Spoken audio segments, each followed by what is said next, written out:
In this tutorial, we'll see how you can get auto refresh for your HTML and CSS with the live server Visual Studio Code extension. So what we're going to do is you can go to extensions here in Visual Studio Code, and I have a bunch of extensions installed. The important extension here is live server, right? So you can search for that here. You should pick this one. It's the popular one with millions of downloads by Ritwik Day, and you can install that, and this will automatically refresh the page when you make a change, right? So I already have it installed, but if you don't have it yet, go ahead and do that. Maybe you need to restart Visual Studio Code, right? So then if you have it installed, what you can do is you can use it in two ways. So at the bottom of Visual Studio Code, the extensions, depending exactly on what they do, usually will have added something here. So here for live server, it added this go live button here, right? So if I click on this, it will find the HTML file in this folder, and it will use that one. Now you can also right click and click on open with live server. So I'm going to do this. I'm going to click here,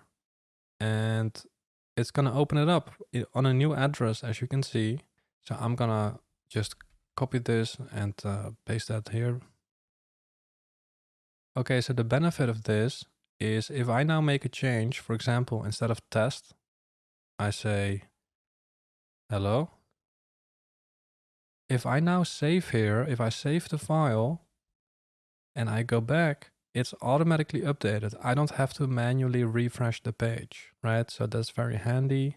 By the way, if this was helpful, I'd really appreciate it if you could like and subscribe. Also, check out my courses on CSS and JavaScript if you want to take those skills to an advanced level. Because in there, we will build some beautiful real-world projects from scratch so you can see how everything fits together and really master CSS or JavaScript. And I will also release other courses soon like React and Node.js. So if you want to be notified, then make sure you are subscribed to the email newsletter. You can find the link in the description. Thanks for watching, and I hope to see you soon.